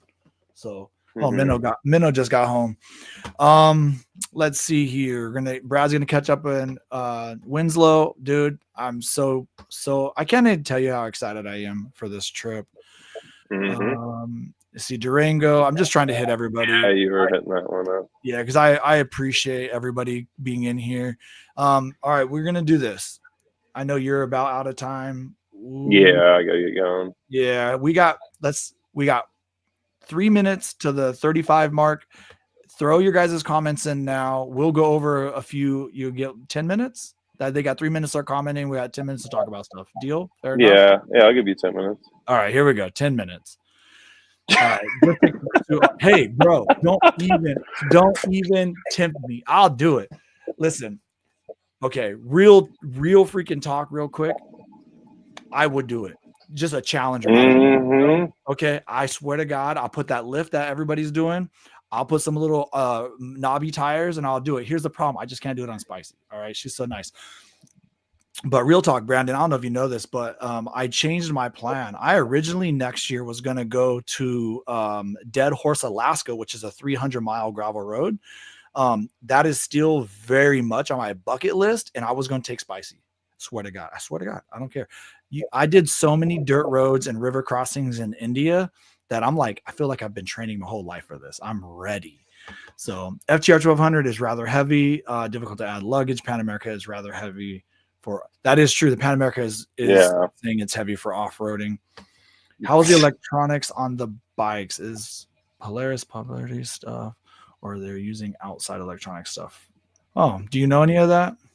I've heard that the reason we have so many modules and stuff on our bikes is because a lot of it is Polaris. That's what I've heard. So a lot of the modules that we're using are from, that's why like our ride command is so similar to the Slingshot. So it's similar to the Razors and everything. It's similar, but it's different. That actually brings up a good point. I'm hoping that this separation is going to open up the opportunity for Polaris or Indian to do their own thing and not depend on modules and stuff for Polaris. Because look at Polaris, they're able to make a whole crap load of modules and use it across the whole platform. Yeah. Well, also there has to be cost savings things in that purchasing power situations, when you're buying for 5 units across 3 different industries. Busted Knuckle says, I don't have any kahunas to go. But you won't. I do. Please. You should read the one after that. Matt Canton. Yeah, any bike can go off-roading. This one? Yeah. Dude. Yeah. Listen, I've done a little bit on Spicy, but I'm saving her. I'm saving her off-road virginity for Alaska. I swear to God. I want to do it. This guy, by the way, the Goldwing rips up, dude. It's the sickest thing. Have you ever seen those videos? Dude, Google like Goldwing off-roading. The dude literally went to like Moab on it. I swear to God. And he's ripping. There's also a guy that did the same thing with an R1. Oh, no. So It might even those be the are no, those are the Seabro boys. Oh, is that Dude, who those guys are oh yeah, dude, they did it with a Harley too. They put a timber sled track kit on it, and then they also R1 or Hayabusa swapped like a Honda cab over truck thingy. Dude, the Sea Boys do all sorts of crazy stuff. Dude, someday I want to be a Sea Boy, maybe. I'm all for Do that. So let's see. We still got a couple minutes, you guys? Oh, here we go. Do you think Indian is going to stop using Polaris parts? Probably not. No. There still is a big purchasing power. And the fact that Polaris is part owner of Indian Motorcycle, you guys, purchasing power is a big deal in the world. I mean, Brandon, you know that. Yeah. If you order 5 things versus 500 things, you can get quite the price cut. And as a business owner, I mean, it's good business to do purchasing power situations. What do you think? Yeah, and I mean, it's 100% true, but I think this is where people have to understand that Polaris isn't like, hey, they're sold, we're out. They're still a partner in this. They still have equity in it. So do you really think the holding company is going to be like, all right, cool, Polaris, sit over there, we're going to do our own thing?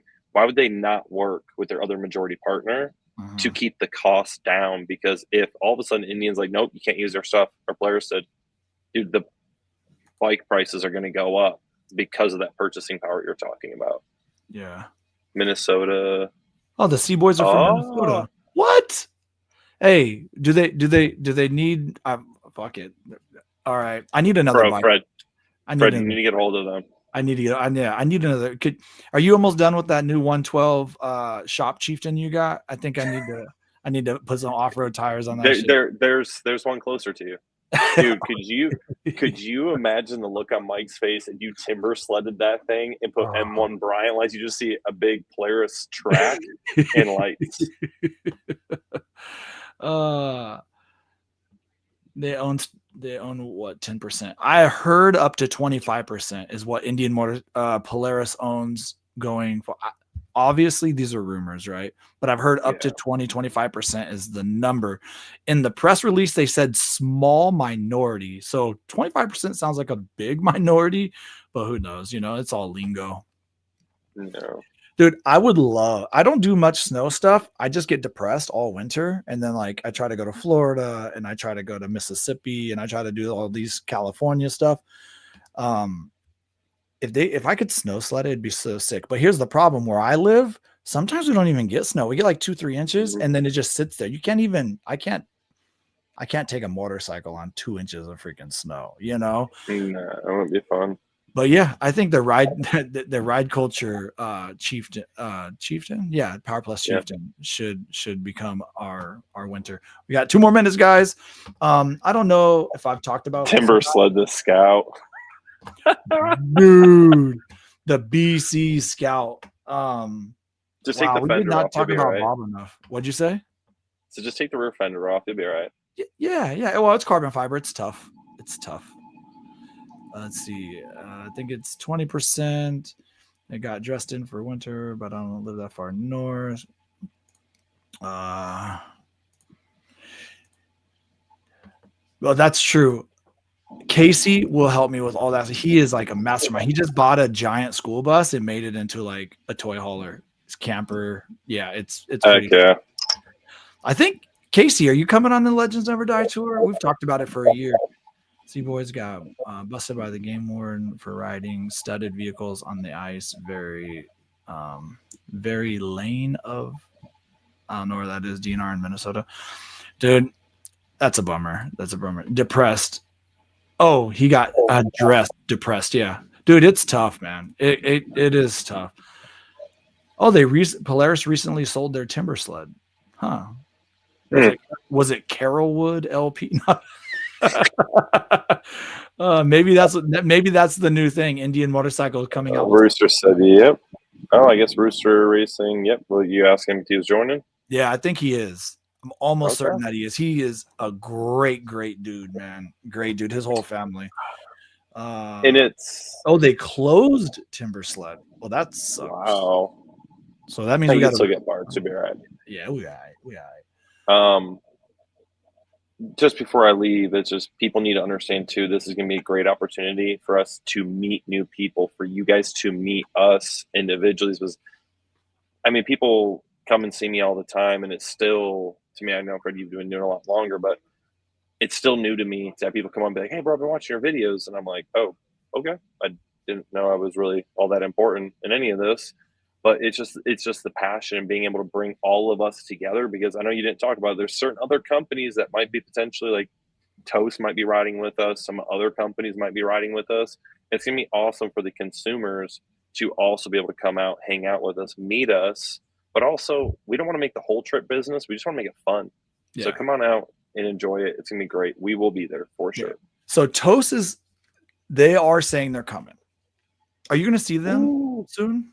Maybe. Nah, probably not. I don't know. I could go to all their events. I love Toast. Legends Ride sounds awesome. You are right. Let's see real quick. During ride, I've attempted to do that ride, but the website doesn't seem to mention any events other than rides. January. The Durango content or information is all dropping in January. They're waiting on a couple of things, but dude, the event is great. Brandon, you were there a couple years ago. It was a good time. They took last year off. That's why they're trying to because of the year off, they have to do some refreshing stuff. But just keep it up. Watch my channel. I'm going to be highly if it happens. Should I mention it? I think, and it doesn't matter. I'll just say it. If it happens, when it gets announced that it's going down, I will be at the event, emceeing the event, all the fun stuff. What is the Legends ride? Okay. Rewatch it, busted. Okay, we're gonna have to start it over. But no, we're doing May 25th, starting in Chicago, celebrating the 100th anniversary of Route 66. We're gonna go all the way to Santa Monica, California, over the course of 10 days. So 300 mile days. There's one big day in there, but it's not a big day. It's like 400 miles, and that's just because there's nothing in the desert. We're just gonna rip through and get done. We'd love for you to join us, man, or any part of that. And we're going to have a bunch of meet and greets along the way. Look it up. We haven't set, the dates are set, the 25th to the 3rd, May to June. We'd love to see you. Bring everybody, all your friends. We don't care about what you ride. It's a community event celebrating, by the way, and I haven't said it, but it's the 250th anniversary of, our country. So yeah. Durango is awesome, Brian. Yeah, it is. It is a great event. Planning on being there this hell yes. I hope to see you, dude. Again, I'm going straight from the Legends ride to that, so maybe you can also do some of that stuff. Mix them. That's what I'm talking about, dude. And this is why we're being so public with the dates. Legends Never Die tour is so that way you can jump in and jump out. Yeah, ain't no ride like a whatever. Yeah. No, for sure. We cannot duplicate that ride. So much less suspension travel. No, I'm just kidding. Dude, come on, man. Come on. Let's do it up. By the way, does Davidson Audio do packages for Harley Davidson? Sure do. Yeah, sure do. We talk trash, but matter of fact, you said they're easier. I've actually never done a Harley. We need more bikes. Yes, you guys need more bike nights at Ride Culture for sure. Oh, well, I can't commit to that. Well, I don't see why not. Okay, I don't see why not. We'll talk to Mike. Let's figure it out. Brian would love to have you. And so Brian, regional coordinator, I believe, for one of the IMRGs Midwest. I think I might be getting some of it wrong. Dude, you already know, man. I'm all about community. I said earlier, I like to grow bridges. The reason why, Brandon, I talk about Davidson Audio, it's not just the audio is great, but it's Brandon is a good dude. I appreciate our friendship. Dan Toast, I've sat and had breakfast with the man, at his lunch table or breakfast table, whatever. These are the people, Mike and I, we have hung out these are the like legit friendships. If I turned off YouTube tomorrow, there is friendships that would go away. That's true. People, they want Riding Fish because Riding Fish does YouTube content, but I don't believe Brandon's the same way. So we would be friends regardless if I have YouTube or not. Dantos and them, same thing. Mawike, same thing. There's a link in the description for Davison Audio, but it's Davison _ audio. I can't remember. It's not davisonaudio.com. There's a link in the description. Davidson audio. Audio, yeah. I always mix that up because somebody else had something close to it, so that's the website we had to go with. The dates for Legend Ride will we're working on it. Literally my website will have all the stops are key points, times to come, you know. We're only, what are we, 218 days out, so we really it's my own fault. So Davison Audio in the school bus. I mean, hey, I saw you do the Tesla truck. I'm just saying you've done some big audio builds in vehicles. Davison Audio can do it. Yeah. There's a lot of room for speakers, a lot of room for amplifiers. It's not the same. Would be a really good support vehicle. Just saying. Hey, you know, we are going to have a support vehicle, but you're onto something. Hey, hit me up, Casey. All right, guys, what do you think, man? I've got to get wrapping up. I got my guy back there probably twiddling his thumbs right now. All right, man. He's like, I love that fish dude because I'm getting paid to do nothing. In all seriousness, Fred, I don't think you give yourself enough credit, bro. I appreciate and value our friendship. Getting to meet you, and to be honest with you, I don't remember how we met. I think we ran into each other somewhere, and then it just kind of never ended there. It was King of the Baggers, Atlanta. Oh, that was the first time we ever met. Yep. We knew of each other, but never met, and then we saw that, and it went to dinner. Yeah. By the way, the quickest way to my heart is through dinner. I swear to God.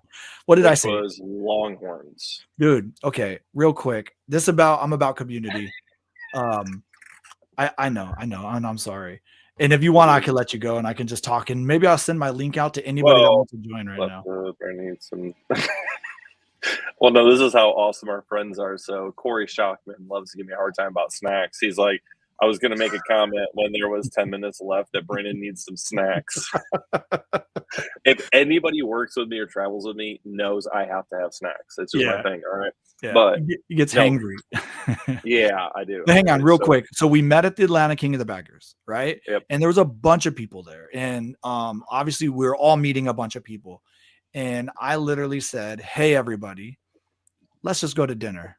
And I think we had like 20 something. It was a ginormous party. Yeah. And nobody knew anybody more than like one or two people. I met you, I met the Finesses, and I met the ambassador from there that rode to Springfield.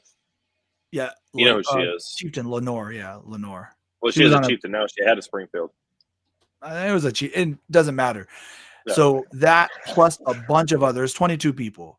And that's what I'm all about, bringing people together and having a good time. You know, that is really what it is. So it's fun to be able to bring the Brandon Davisons and the Mawikes and Kevs and all these cool people in our community, and like just let everybody know, you know. Yeah. Busted, get a hold of us, dude. We can put them together. We don't advertise them on the website just yet, so get a hold of us, dude. We have packages that we put together for people. But dude, I want to give you a lot of credit because you never talk about yourself. You'll talk a little bit, here and there, messing around, but dude, you are extremely valuable to this community, to us business owners. I'm so honored to be part of any of this and help out the community any way I can. So just please continue doing what you're doing, bro. It's work. It's always a great time when we're hanging out with you. I've been saving those. I've been saving them. I appreciate it. I appreciate the kind words, guys. So I mean, do we just end it with some like? I've been saving these. I was like, when am I going to use these? A Marvin Gaye or something. Just, But in all seriousness, dude, I'm gonna get back to work, bring some cool products for you guys. Fred, thank you again so much, dude, for the opportunity, the time to conversate. And I really look forward to the Legends Never Die tour and all the hangouts we get to do next year. like, yeah, man. Well, I appreciate you coming on, and you literally stopped 2 hours of your life for this. So thanks, man. It's all about the community, bro. Hit I'll up see you later. Hit up Davison Audio, guys, for anything that you. Whoo, boy, you guys.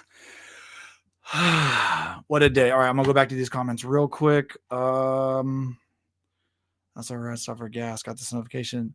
Let's go. Hey, brother. I know we were supposed to talk, but we haven't talked. So soon, and I'm glad you're writing. That's what I should be doing soon too. I can say it if I didn't find fish on here, I probably would have. Hey,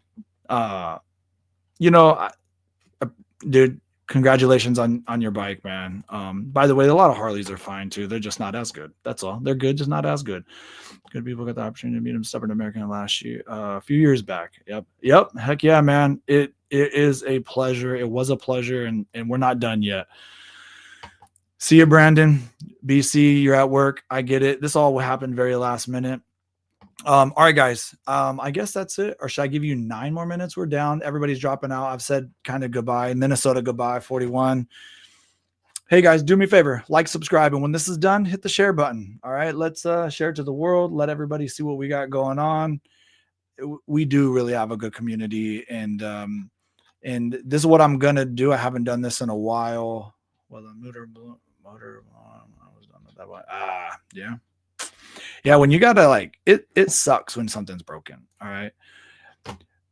Bearded Bobber, hey man, as you can see, we got some work to do. We only got 218 days, and we gotta figure this out.